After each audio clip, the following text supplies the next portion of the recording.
Welcome back to the newsroom. Go ahead and grab a chair.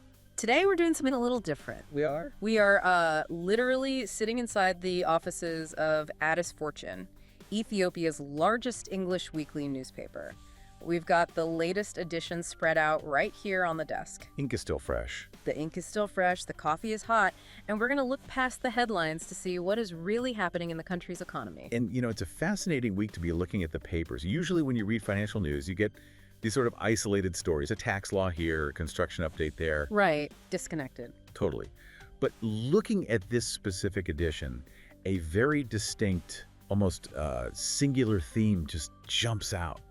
From the front page all the way to the back. It really does.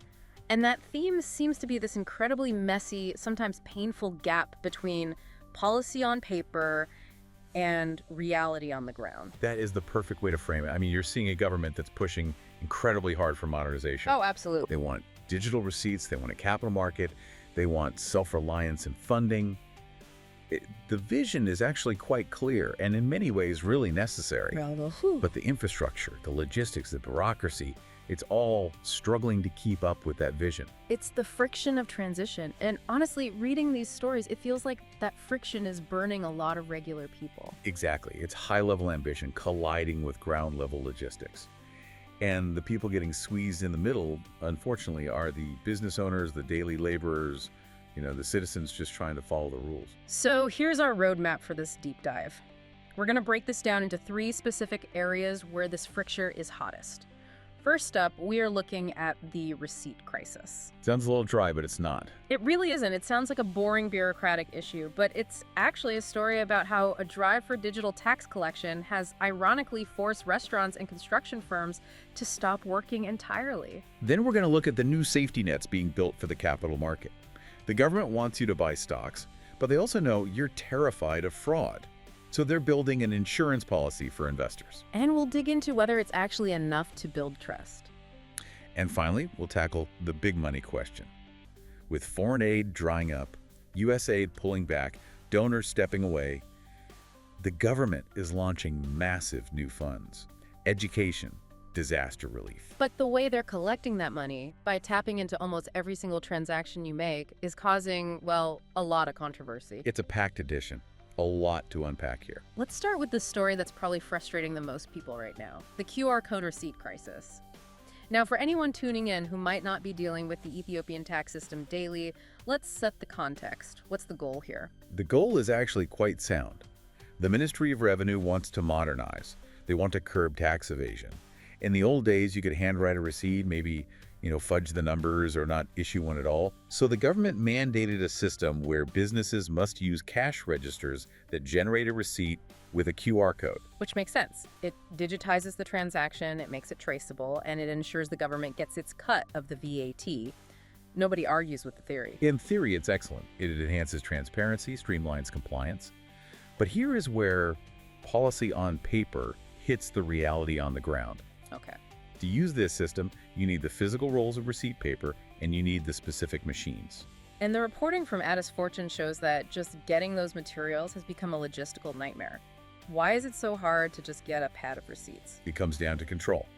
The government centralized the printing of all these receipt vouchers at one single state-run printer, the Burhan and Salam Printing Enterprise. To keep it secure, I imagine. Exactly. To prevent people from printing fake receipts in some back alley. But they completely underestimated the sheer scale of the demand. They ordered about 2.2 million pads. 2.2 million, that sounds like a lot.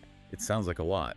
But when you have traders coming from every corner of the country, Debre Burhan, Shashaman, Gondaral, needing these pads to operate legally, that supply it evaporated instantly. The descriptions in the paper are just chaotic. People queuing for days, sleeping outside the printing press. All just to get paper so they can legally sell their goods. It's absurd. And this isn't just an inconvenience for some people, it's an existential threat to their business. Well, Addis Fortune highlighted a few cases that really drive this home. Let's talk about Nardos Gush. She's a former journalist who started a restaurant, the Malaika African Grill. Right, near the African Union. Caters to diplomats. A prime spot. Exactly the kind of entrepreneur the government wants, modern, compliant. But she's caught in this trap. She has a QR-based register, but the irony is that register needs electricity. And as anyone in Addis knows, the power grid is, let's just say, temperamental. That is putting it politely. So when the lights go out, her digital register dies. She can't issue the digital receipt. Now, the law says if the digital system is down, you must issue a manual backup receipt, a specific government-printed QR receipt. But she can't get the manual receipts. Because of the shortage we just talked about. Okay. Exactly. So her choice is keep selling food without a receipt and risk a massive fine, maybe even jail time for tax evasion, or close the restaurant. So she closes. She literally shuts her doors. She stops selling food because she's terrified of the penalty. She paid her 5,000 birr for the pads. She has the deposit slip, but she's just on a waiting list. And I have to mention this detail because it just sums up the whole situation perfectly. How is she tracking her place in line? This is the part that feels like satire. It really does. The printing press gave her a username for a Telegram channel. A Telegram channel. Wait, run that by me again. You heard me. A quote-unquote modern solution to a supply chain failure. She has to check a social media app to see if the paper she needs to legally operate her business has been printed yet. It's a perfect storm of digital ambition and analog failure. A digital register that doesn't work without power, and a paper backup that doesn't work without supply. And while the restaurant story is frustrating, the impact on construction is financially devastating. The scale is just different. The paper profiled a contractor named Temesgen Jaber. This story really stressed me out. He's done the work, he's finished the projects. His clients are government offices, for goodness sake, but they're withholding payment. They're withholding 2.35 million birr. Wow. And the reason is purely bureaucratic. He cannot hand them the official QR receipt because he doesn't have the paper. So the government, which owes him money, won't pay him because the government-run printing press won't give him the receipt paper. That is the vicious circle. And in construction, cash flow is oxygen. He has daily laborers to pay. If he doesn't get that 2.35 million, he can't pay his workers. He can't buy materials for the next project. His entire business is frozen. Completely frozen. And it's not because he's bad at business or there's no demand. It's because a printer ran out of paper.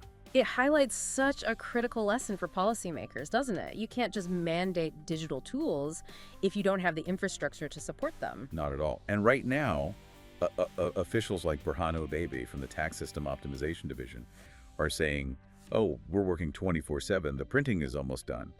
But the distribution is just as chaotic. I mean, they're airlifting receipts to places like Mikkel. Airlifting paper receipts. Yes.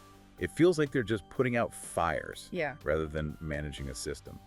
And this whole theme of waiting for the paperwork transitions us perfectly to the next circle of bureaucratic hell, the Tax Appeal Commission. Right. So let's say you manage to get your receipts, you're doing business, then the tax man comes knocking with an assessment you think is wrong. You think, okay, I have rights, I'll appeal this. And that is where you hit the backlog. In just one quarter last year, the Addis Ababa Tax Appeal Commission got over 800 new appeals. They are drowning in cases. But the issue isn't just the sheer number of cases, is it? It's a procedural quirk that seems to be causing the real delay. It's a fascinating and frankly infuriating legal gap. In a courtroom, a judge might hear your case and say verbally, okay, we've decided, the assessment was wrong, you're cleared. You hear that and you think, great, it's over. But it's not. Not even close. In this bureaucracy, the case isn't legally closed until that decision is written down, drafted, approved, and signed.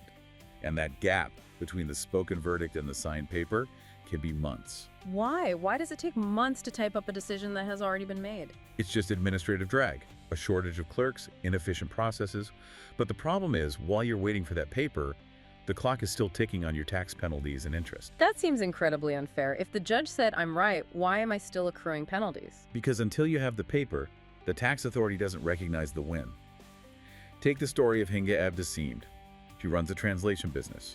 The Revenue Bureau assessed her daily income at 7,500 birr. Which is a lot for a translation business. She says she makes closer to 600 birr a day.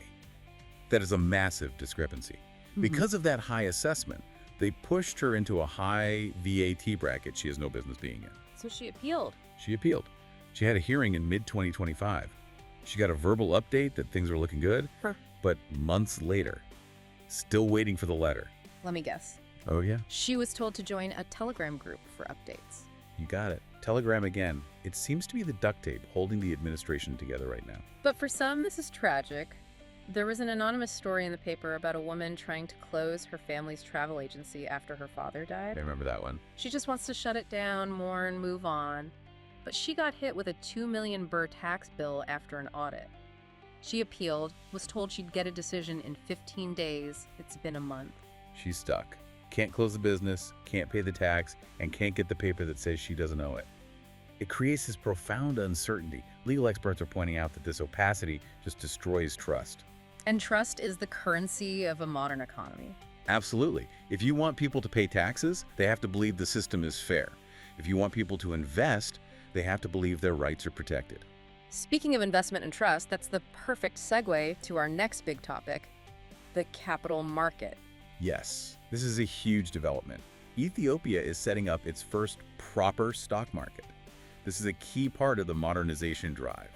But obviously, getting regular people to trust buying shares is a huge hurdle. It's a massive cultural shift. People are skeptical. They think, is this just gambling? Is my money going to disappear? Precisely.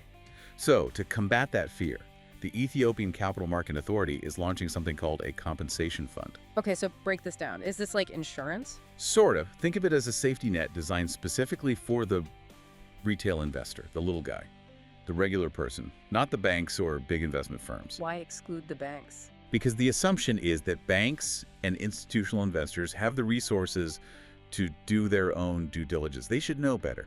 This fund is for, the grandmother who buys a few shares of a bank and doesn't know the intricacies of finance. So what does it cover? If I buy a stock and the price crashes, do I get my money back? No, and that is a crucial distinction. It does not cover market risk. If you make a bad bet, that's on you. That's capitalism. This fund covers operational failure or fraud. Give me an example. Okay, let's say you give your money to a broker to buy shares, and that broker just runs away with the cash. Or the exchange itself collapses during a transaction while your money is in transit. That's what this covers. And the payout is capped at, what, 100,000 birr? Correct. 100,000 birr. Is that enough? I mean, 100,000 birr isn't what it used to be. That's the debate. The Fortune report had some mixed reactions. On one hand, you have investment advisors like Mered B. Ficker Johannes who say, look, we have to start somewhere. Having the regulation on paper is the first step to building confidence. It signals that the government is thinking about consumer protection. But on the other hand, you have deep skepticism from the public. Take Segni Amba. He's a veterinarian, a regular guy. He bought shares in Ethio Telecom. a lot of people did. He did, and he told a reporter he never even got a share certificate. He gave them his money, and he has nothing physical to show for it. So he looks at this new compensation fund and just laughs. Basically, he's thinking, you can't even give me a piece of paper proving I own this stock. How are you going to manage an insurance fund to pay me back if it all goes wrong? It comes back to that same theme, implementation. If the administrative basics aren't there, the complex safety nets just feel theoretical. Implementation. That's the word of the day. And that leads us to the biggest implementation challenge of all, money. Funding the future of the nation. This is the macro picture. We've talked about receipts and stock markets, but the government has a much bigger problem. Ethiopia has relied on foreign aid for decades to patch budget gaps, especially in education and disaster relief. USAI, foreign grants, donor nations. Right, but that tap is turning off. So the government is pivoting to a strategy called domestic resource mobilization. Which is a very fancy way of saying we are going to get the money from our own citizens. Precisely. If foreigners won't pay for our schools and our disaster relief, we have to do it ourselves. And they're doing it through two massive new initiatives, the Education Trust Fund and the Disaster Risk Response Fund. Let's look at education first, because the situation there is undeniably dire. It's heartbreaking. Real spending on education has dropped by 1/3 since 2020. You have schools where 40% of them don't have water, they don't have power. It's a crisis. So where is the money for this fund coming from? The proposal here is actually quite targeted. They want to tax the big winners. They're proposing taking 2% of the profits from the state-owned giants Ethiopian Airlines and Ethio Telecom, plus a 1% levy on the top corporate taxpayers. This one seems to be landing. Okay. I mean, taxing profitable giants to fix crumbling schools is a hard thing to argue against. It is generally well received. The Teachers Association president, Johannes Benti, he's calling it a necessity. It feels fair. People get that. But then we have the Disaster Risk Response Fund, and this is where things get spicy. This is the controversial one. It's spearheaded by Commissioner Shifra Tekelmariam. The philosophy here is bottom-up. Instead of just taxing big profits, they're putting small fees on almost every transaction you make. I looked at the list and it is exhaustive. It's everywhere. 5% on digital banking transfers, 5% on mobile airtime and data, 1% on insurance premiums, 1% on loans, even fuel. It's a consumption tax in everything but name. That's a good way to put it. The argument from the government is that this spreads the risk. If everyone contributes a tiny bit, we end our dependency on unreliable foreign aid. It's about national sovereignty. But the pushback is fierce. Addis Fortune spoke to Johannes Hailu, a businessman. He did not mince words. He called it extortion. Strong words. His point was, why am I paying a contribution fee just to borrow money? I'm already paying interest. And that is the economic argument against it. When you tax credit, when you tax loans, you're making it more expensive to do business. But there's an even bigger unintended consequence here, and it's about digital banking. This is the part that really struck me. We have Tadesse Hatia, the president of Sidama Bank, sounding the alarm. This is a critical conflict of interest between policies. Ethiopia is trying desperately to get people to stop using cash and start using digital banking. It's cleaner, it's traceable, it helps with tax collection. But Tadesse points out that if you stack these taxes... Exactly. Do the math. You have 15% VAT, plus this new 5% disaster fee, plus the bank's own service charges. A customer might end up losing 20% or more of their money just in fees for making a digital transfer. If I have to pay 20% to send money digitally, I'm just going back to cash. Of course you are. You're pulling cash out of the wall and handing it to the person. It could kill the digital adoption drive in its cradle. It's a classic case of one policy sabotaging another. And yet the government is adamant. They're saying, look, USA cut billions. We have no choice. We have to be self-reliant. And that really is the hard truth at the center of this news week. The transition to self-reliance is expensive. And it's not abstract money. It's coming out of the pockets of the person buying airtime, the contractor waiting for a receipt, and the restaurant owner waiting for the power to come back on. It is a heavy burden. It is. If we step back and synthesize what we found in this edition of Addis Fortune, we see a nation that is aggressively trying to build a modern, self-sufficient state. The vision is there. But the transition costs are falling squarely on the citizens and the businesses. Yes. The government is moving fast, maybe too fast for its own bureaucracy.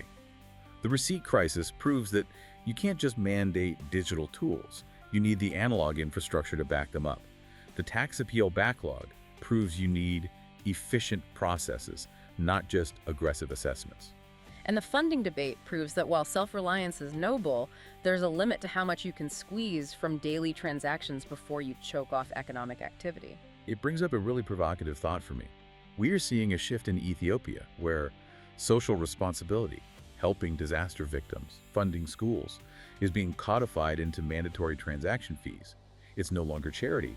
It's a line item on your bank statement. It completely redefines the social contract. If the cost of living effectively becomes the cost of nation building, the question is, at what point does the public push back? At what point does that friction become too much for the economy to bear? That's something for you to mull over the next time you top up your airtime or wait for a receipt.